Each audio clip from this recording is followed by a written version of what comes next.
Glória a Jesus. Capítulo também 1, verso 9. Primeiro livro de Samuel, capítulo 1, versículo 9. Para nós lermos a palavra de Deus. Daqui a pouco nós já vamos estar orando. Vamos estar clamando. Cada oração é uma palavra profética liberada sobre a igreja. Aleluia. Deus abençoe os irmãos que estiveram aqui na quarta-feira adorando a Deus, né? Aleluia. Aí ministrando a palavra, orando, pregando, ou seja, falando de Jesus. Primeiro livro de Samuel, capítulo 1, verso 9. Quem encontrou diz amém. Amém. Diz a Bíblia: então Ana se levantou, depois que comeram e beberam em Siló, e Eli, o sacerdote, estava sentado numa cadeira junto ao pilar do templo do Senhor. Ela, pois, com amargura de alma, orou ao Senhor e chorou abundantemente, e votou um voto, dizendo: Senhor dos exércitos, se benignamente atentares para a aflição da tua serva, e de mim te lembrares, e a tua serva te não esqueceres, mas a tua serva deres um filho varão, ao Senhor o darei por todos os dias da sua vida, e sobre a sua cabeça não passará navalha.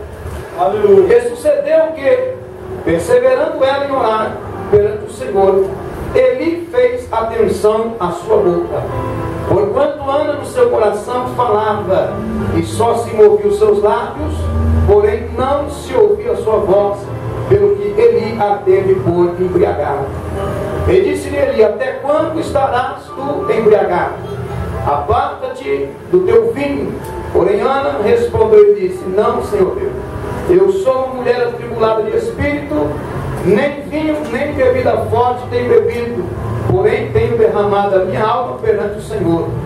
Não tenho, pois, a tua serva por filha de Belial, porque da multidão dos meus cuidados e do meu desgosto tenho falado até agora. Então respondeu Eli e disse: vai em paz, e o Deus de Israel te conceda a tua petição que lhe pediste. E disse ela: acha a tua serva graça em teus olhos. Assim a mulher se foi seu caminho e comeu, e o seu semblante já não era triste. Aleluia. Amém? Sempre dando glória. Glória a Deus. Aleluia. Irmãos, por muitas e muitas vezes nós nos deparamos com pregadores dizendo a seguinte forma: igreja, aqui não é lugar de tristeza. Vemos pregadores dizendo: irmão, por que você está triste? Você não pode estar triste. A igreja não é lugar de tristeza. Mas quando nós olhamos para a Bíblia, nós nos deparamos com uma mulher que não estava apenas triste, não estava vivendo um momento de tristeza, ou seja, aquele momento passageiro, que a tristeza vem e passa, que ao mesmo tempo nós estamos tristes, daí a pouco nós já estamos sorrindo, saltando, pulando, se alegrando. Aleluia. Essa mulher já vivia uma situação um pouco mais prolongada, situação de sofrimento, de humilhação. Dentro da sua casa havia uma rival por nome de Penina, e a Bíblia diz que essa mulher por nome de Penina, ela atribulava a vingança. Ela era o motivo, ela era a causa da tristeza de Ana, da amargura, do sofrimento dessa mulher. Porque a Bíblia diz, irmãos, que Penina, ela era uma mulher saudável, sadia, uma mulher que tinha condições e possibilidade de gerar filhos e filhas, ou seja, aquilo que traz alegria para uma casa, aquilo que faz parte do ciclo de uma família, aqueles que são marido, mulheres e filhos. Mas a Bíblia diz que Ana não tinha esse privilégio. Ana, por mais que quisesse, por mais que desejasse, ela não tinha possibilidade de dar essa alegria ao seu esposo. E a Bíblia diz que com isso, irmãos, o tempo foi se passando. Ana foi se entristecendo dia após dia. E nós precisamos aprender uma coisa, irmãos: se nós não tratarmos a nossa tristeza, se nós não buscarmos a nossos problemas, se nós não buscarmos uma maneira de nós mudarmos a situação que nós venhamos estar vivendo, tende-se a agravar as coisas, tende-se a ficar piores as situações. Ou seja, nós precisamos buscar uma solução, nós precisamos correr atrás de algo, aleluia, que venha para mudar a nossa história. E quando nós olhamos para a Bíblia, para essa situação, para essa história, é uma história que tinha de tudo para terminar de tristeza, uma história que tinha de tudo, aleluia, para nos apresentar uma mulher fracassada, uma mulher derrotada. Mas eu nunca vi alguém que decide buscar em Jesus, aleluia, permanecer no fracasso, permanecer na escassez, permanecer triste, permanecer amargurado, permanecer abatido, permanecer preso, aleluia, nas situações. Porque agora o Senhor fala ali no Mateus 7,7: pedir e dar-se-vos-á, buscar e me achareis, bater e abrir-se-vos-á. Só que a Bíblia diz também da seguinte forma: buscar-me-eis e me achareis, quando me buscardes de todo o vosso coração. Aleluia. O que nós aprendemos com isso? Que buscar a Deus não é tão simples assim como se imagina. Alcançar as bênçãos de Deus não é tão fácil assim como se imagina. Se fosse fácil, Ana não teria vivido tanto tempo esta situação. Se fosse simples, Ana já teria alcançado a tua vitória há muito mais tempo ainda. Mas a Bíblia diz que a história de Ana só mudou quando ela foi buscar, aleluia, a tua vitória no Senhor Deus dos Exércitos. A Bíblia fala que a história de Ana só mudou quando ela dobrou o teu joelho no altar do Senhor e começou a se derramar na presença do Senhor. Eu gostaria que você olhasse para o teu irmão e dissesse: olha, a tua história só vai mudar, e só pode mudar, e só tem condições de mudar quando você for para o altar do Senhor, dobrar o teu joelho e se derramar na presença do Senhor. Aleluia! A Bíblia diz, irmãos, que naquele dia Eucana fazia de tudo para alegrar o coração da sua esposa. Eucana, quando ele olha e ele observa que Ana está entristecida, quando ele observa que a tua esposa está amargurada, que a tua esposa está angustiada, ele chega até Ana e começa a conversar com a tua esposa, porque ele sabia que o sofrimento de Ana é porque ela não podia lhe dar um filho. E ele chega e diz: Ana, será que eu não sou melhor para você do que 10 filhos? Ana, será que eu não estou fazendo para você melhor primeiro do que para os outros? Escuta, mas o que Ana precisava, Eucana não podia dar. Eu quero que você entenda que existe situação que nós vivemos que ninguém pode nos ajudar a não ser Jesus. Por mais que eu queira, por mais que o teu irmão queira, por mais que a tua família queira, eles não conseguem, porque milagre quem faz é Jesus. Milagre quem faz é só o Senhor. E se você vem aqui e você busca um milagre, eu quero que você levante a sua mão e creia, porque o dono dos milagres está aqui e vai liberar o milagre para a sua vida.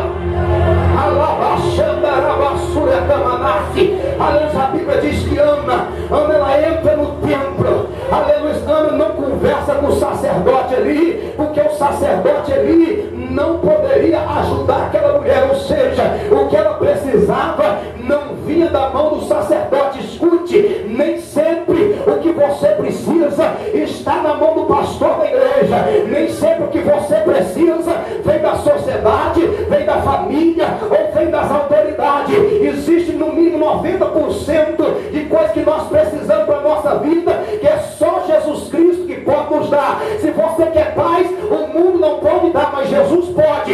Se você entrou aqui triste como Ana, o Senhor vai dizer nesse altar: se você se derramar, se você orar, se você chorar, se você gemer na presença do Senhor, você não sai daqui levando essa tristeza no seu coração.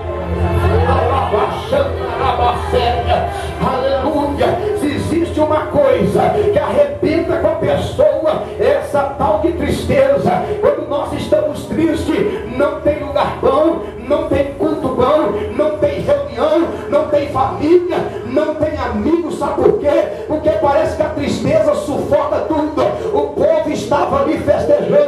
o povo estava ali sacrificando ao Senhor, ou seja, eles estavam alegres, era um dia de festividade, era um dia de alegria, era um dia onde o povo se reunia na presença do Senhor. Mas Ana não estava como eles. Ana portava tristeza, Ana portava angústia, Ana portava amargura. Mas sabe o que é que me chama a atenção aqui? Porque Ana acreditava em Deus, Ana estava crendo que Deus poderia solucionar os teus problemas. Ana, ela estava acreditando que Deus poderia fazer a mulher estéril, irmão, a vir para a luz. Ana acreditava que independente da tua idade, independente da situação que ela vivia, Deus poderia lhe dar vitória. E você precisa entender e crer que quando você sai de casa e vem para a igreja, Deus tem poder para te abençoar. Deus tem poder para abrir portas que se fecharam, para destruir cadeia, para quebrar todas as obras das trevas, só para te ver feliz.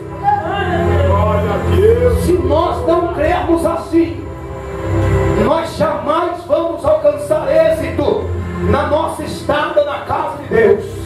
Se nós não acreditarmos que quando nós oramos, nós movemos as mãos de Deus, aleluia, nada vai acontecer conosco. A Bíblia nos fala, irmãos, que quando o diácono Estevão estava sendo apedrejado, enquanto ele só recebia pedrada, até então nada acontecia. Mas a Bíblia diz assim, que quando Estevão, ele abre a sua boca e ele ora ao Senhor dizendo: Pai, não impute o pecado desse povo. Quando ele começa a orar por aqueles que o apedrejavam, dizendo: Pai, não leve em conta o que eles estão fazendo comigo. Foi nesta hora que a Bíblia diz que Estevão, ele olha fixamente para o céu e ele mesmo diz: eis que vejo o céu aberto e o Filho de Deus está em pé à tua direita. Ei, me explique uma coisa aqui. A minha Bíblia diz que o Senhor Jesus, ele ressuscitou e ele foi recebido no céu e se assentou à direita do Deus Pai Todo-Poderoso. E eu quero te perguntar: o que fazia o Senhor em pé? O que o Senhor estava fazendo em pé quando Estevão viu o céu aberto? Pastor, que negócio é esse? Sabe o que é? É que até então, quando as coisas estão bem, Jesus está sentado. Quando o diabo está de longe, Jesus está sentado assistindo a cena e só vamos ver até onde Satanás vai prevalecer. Mas quando o Senhor veja que a coisa está ficando mais difícil, Jesus se coloca de pé e diz: agora o negócio é comigo. Agora eu vou pegar a igreja, eu vou colocar na minha retaguarda, eu vou bater no peito e dizer: aqui não, Satanás, esta é a minha igreja, esta é a minha filha, esta é meu filho, e aqui você não vai tocar. Isso que Jesus estava fazendo de pé, aleluia, porque havia um dos céus sendo martirizado sobre a terra, havia um na terra sendo apedrejado, só porque falava da grandeza do Senhor. Quanto mais o povo colocava Estevão à prova, mais sabedoria ele demonstrava. E a Bíblia diz: sabe o que provocou a ira daquele povo contra ele? Que de repente ele já não via mais o Estevão com o teu rosto normal. A Bíblia diz que Estevão, o teu rosto resplandecia como se fosse o resplendor do anjo. Olha para o teu e diz: ei, eu quero ver teu rosto brilhando, eu quero ver você resplandecendo. Você é a glória, a lavação da área, é o representante nato da glória de Deus sobre a terra. Aleluia. Agora parece que eu vejo entrando no templo, o sacerdote assentado, aleluia, e Ana se dirige até o altar do Senhor. Olha para o teu irmão, diga assim para ele: existe situação que nós temos que correr no altar. Existem situações que nós temos que nos derramar nos pés do Senhor e dizer: Senhor, a coisa está difícil, dizer: Senhor, a coisa está complicada. Por mais que eu tente, a situação está ficando cada vez mais pior. E aí o Senhor vai entender, sabe o que? Que você passou a acreditar que só Deus, só o Senhor dos Senhores, só Ele tem aquilo que você precisa. Mas escute, aleluia, não é só dobrar o joelho e entrar naquela sessão de me dá, me dá, me dá, me dá. Senhor, eu quero. Senhor, fala casa, abra a porta, cura, liberta. Não, a Bíblia fala nesta noite para mim e para você que chegou o tempo, aleluia, de nós oferecermos algo para Deus também. Sabe o que Ana queria dizer para Deus? Pode me abençoar, não importa, eu não quero que o Senhor tem para me dar, para toda a eternidade o Senhor me dá, me alegra, eu mostro para a Penina que o Senhor é Deus, eu mostro para Israel que o Senhor é Deus, depois eu vou devolver para o Senhor, depois eu vou entregar para o Senhor. Para quê? Para crescer na sua casa, para que lá na frente seja um homem de Deus também. Graças a Deus. Olha para o teu irmão, diga assim para o teu irmão: nasceu Samuel, escute, Nasceu Samuel. é o único homem na Bíblia que exerceu 3 funções, aleluia, profeta, juiz e sacerdote, aleluia. O único homem na Bíblia que teve esse privilégio. Não serve como profeta, então chama o juiz Samuel. Como o juiz não vai resolver, então chama o sacerdote. Como o sacerdote não serve, então chama o profeta, porque ele vai profetizar em nome do Senhor. A Bíblia diz que Ana, ela não chegou ali apenas, dobrou o teu joelho e ficou pensativa. Será que vai acontecer alguma coisa? O que vai ser de mim quando voltar para casa? Penina vai estar lá, Penina vai continuar atribulando a minha alma. Não, ela estava crendo que aquele dia era o dia que ia mudar a sua história. Você precisa acreditar que, independente de qual seja o dia da semana, esta sexta-feira pode ser a sexta-feira de mudar a sua história. Pode ser a sexta-feira de Deus abrir uma nova porta e falar: filho, entra por essa, porque agora a coisa vai dar certo. Entra por essa porta, porque agora a coisa vai fluir. Olha para o teu amigo, creia que esta noite Deus pode mudar a tua história. A Bíblia diz, aleluia, que ela, pois, com amargura de alma. Aleluia. Quantos aqui já sentiu-se amargurado? A Bíblia diz que Jesus,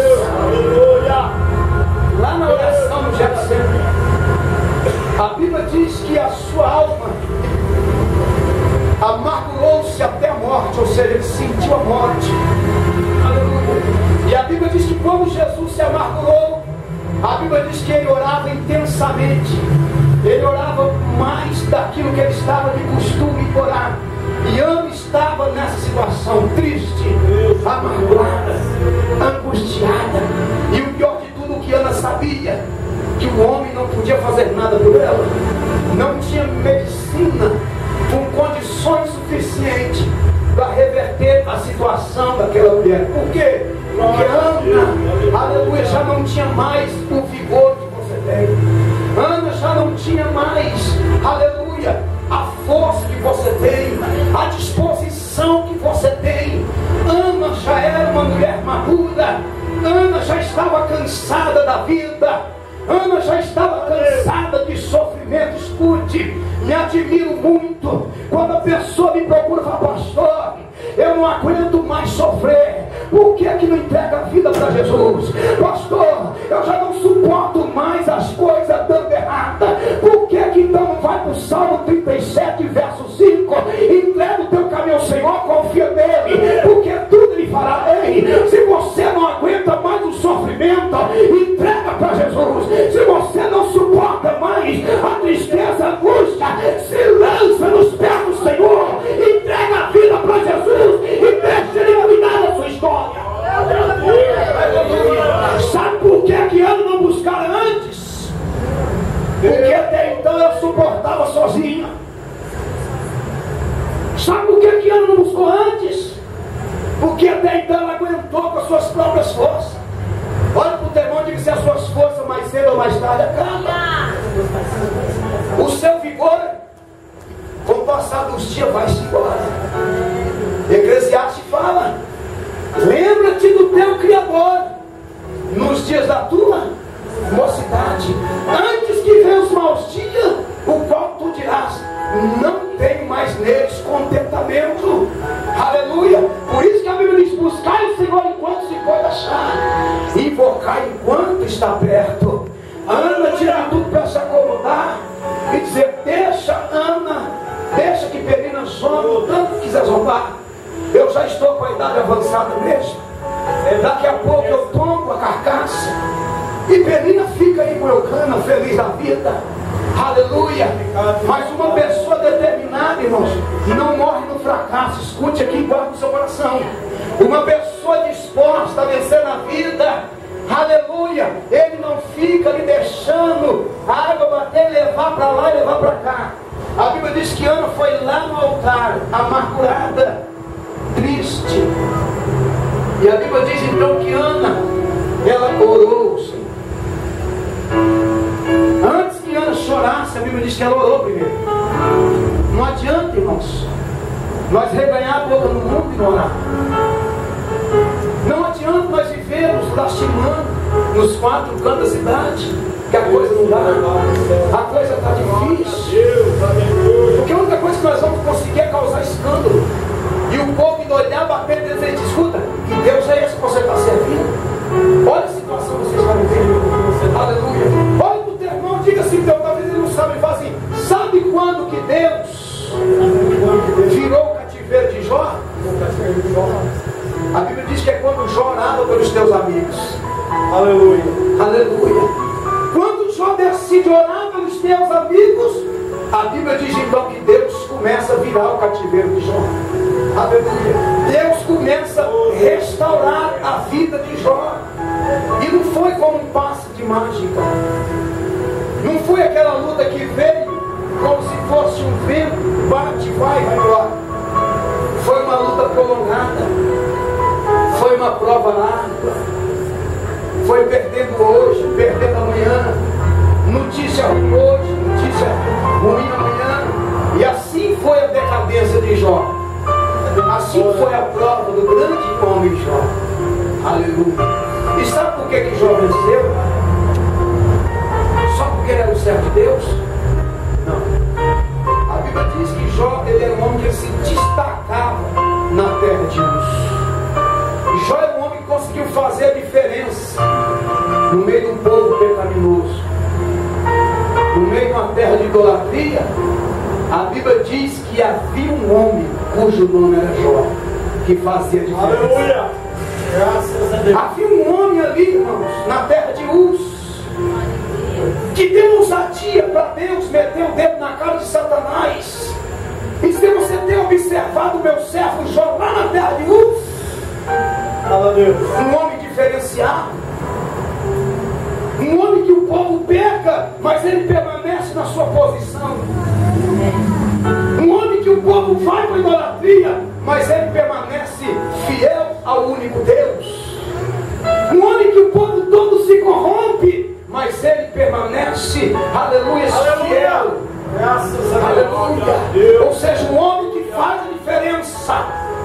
Deus precisa olhar para a terra hoje e encontrar um homem, uma mulher, uma igreja, um povo, uma nação, uma cidade, um bairro que consiga se destacar. Aleluia. Numa época pecaminosa, numa época onde o povo, não vou dizer o povo lá fora, o povo de Deus se corrompe dia após dia.